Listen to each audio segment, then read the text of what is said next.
Bonjour, donc je m'appelle Mohamedou Dieye, je suis de nationalité sénégalaise, donc je vis à Dakar. Donc j'ai eu un bac littéraire au lycée Seydina Limamou Laye de Dakar, à Guédiawaye. Ensuite j'ai eu un BTS en géomatique au Centre d'entrepreneuriat et de développement technique G15, puis un diplôme d'ingénieur en aménagement du territoire et gestion urbaine à l'École supérieure de l'économie appliquée, ex-ESEA. C'est par la suite que je suis parti à Montpellier pour faire un master spécialisé en géomatique, donc à l'université Agro-Paris-Tech.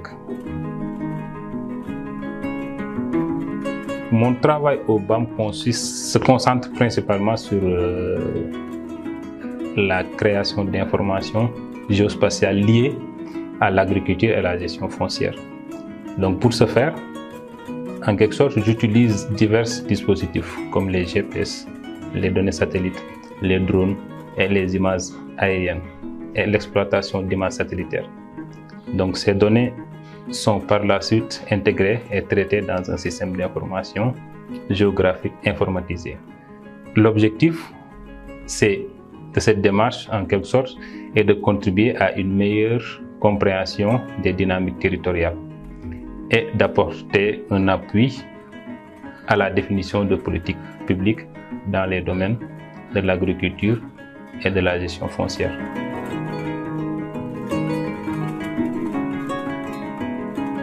Pour être un géomaticien, il vous faut des compétences dans plusieurs domaines, parce que la géomatique aussi est une discipline très large. Pour ce faire, il nous faut des compétences en système d'information géographique, c'est-à-dire on doit maîtriser le logiciel comme le ArcGIS, QGIS et OTB. On doit aussi maîtriser l'utilisation des données technologiques de télédétection, donc c'est-à-dire la capacité à traiter des données issues de la télédétection, donc les images satellites et les images drone. Donc, troisièmement aussi, avoir des compétences en programmation et développement. Quand on parle de programmation et développement, on parle de Python, donc les logiciels Python comme R, comme aussi les SQL. Et aussi, en quelque sorte, on doit aussi avoir des compétences en gestion de projet, c'est-à-dire en gestion de projet géomatique. Comment mettre en place un projet géomatique du début à la fin.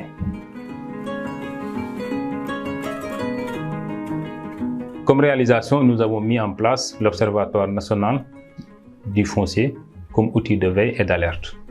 Nous avons également mis en place une base de données nationale des acquisitions de terres à grande échelle, avec notamment l'année d'obtention des terres, l'année de production, la superficie qui a été demandée par l'investisseur, la superficie qui a été affectée et la superficie qui est en production. Le but, c'est de voir si ces investisseurs en question font de l'accaparement ou bien de la spoliation foncière. Bon, le rôle de l'ISRA, ce n'est pas de faire du plaidoyer. Donc notre rôle, nous, c'est de produire des données probantes qu'on met à la disposition de la société civile. Maintenant, les membres de la société civile, donc c'est le CNCR, donc eux qui travaillent plus sur les petites exploitations agricoles. D'ailleurs, même on travaille ensemble dans le cadre du projet Land Matrice et l'Organisation nationale de la gouvernance foncière. Là-bas, par exemple, nous produisons des données sur les acquisitions de terres à grande échelle qu'on met à la disposition du CNCR, du CRAFS et FONGE et d'autres structures.